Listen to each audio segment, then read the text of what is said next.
Bizə çox tez-tez müraciət edənlərin içində biz o saat psixoloqlar bilir, diaqnoz qoyuruq, deyirik ki, bu deprivasiya olan uşaqdır.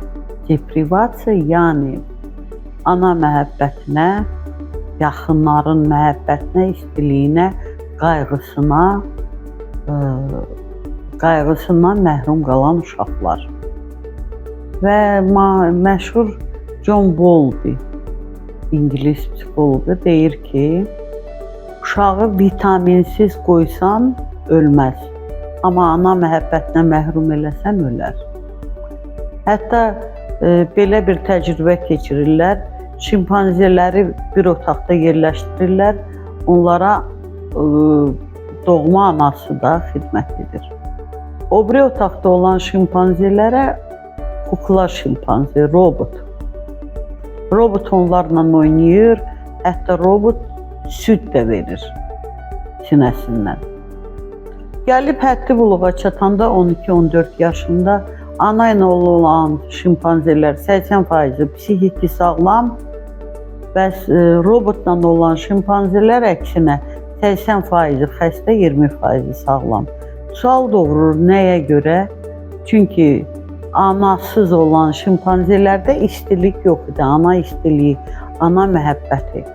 Və böyük həyatında yaranan bir çox problemlərin kökü gedir uşaqlığa, dərin uşaqlığa. Ana istiliyi, ana məhəbbəti. Bəzi analar var ki, uşağına sevgisini bildirmir, qucaqlamır, öpmür, qucağına almır. Qucağına alma pis öyrənər. Körpə uşağın böyük ehtiyacı var. Ən onun baza tələbatı istiliyə, sevgiyə olan tələbatdır. 10 yaşında uşağı qucağına almayacaqsan ki, ya da əks olur, baxırsan 5 yaşlı, 6 yaşlı uşaq qucaqdan düşmür, soska ağzında gəzir. Abardıcı sevgiyə məhrum etmək, abardıcı sevgini vermək, bunlar gətirir, hamısı psixoloji problemlər yaradır. Və əgər insan uğursuzdusa, münasibət qura bilmirsə, ailə qura bilmirsə, təbii ki, onun kökü hamısı gedir yenə uşaqlıqda vurulan zədələr, uşaqlıqda yaranan problemlər, travmalar. Bir də psixologiyada biz çox tez-tez müşahidə edirik, hiperproteksiya, gipoproteksiya.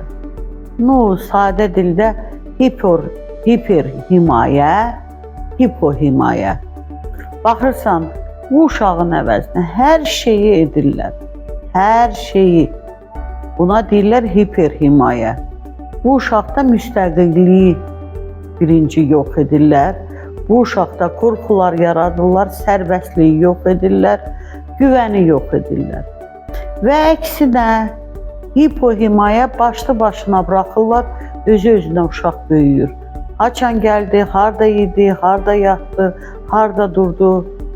Bu da abardıcıdır, bu da patoloji hallara gətirir, çıxardır. Ona görə bəzən bizə elə gəlir ki, boğulmuş, dəfn olunmuş emosiyalarımız, hisslərimiz, duyğularımız, istəklərimiz boşa gedirdi. Yox, onlar heç biri boşa getmir. Onlar hamısı gedir dərin şuursuzluqda və şuuraltıda özünə yer tutur. Sonra da böyük həyatda müxtəlif streslər, müxtəlif həyatda problemlər nəticəsində üzə çıxır. Orqanizm zəifləyəndə, immunitet zəifləyəndə, hamiləlik dövründə, çoxlu streslər keçirəndə həmin fəsadlar başlayır özü haqda xəbər vermək.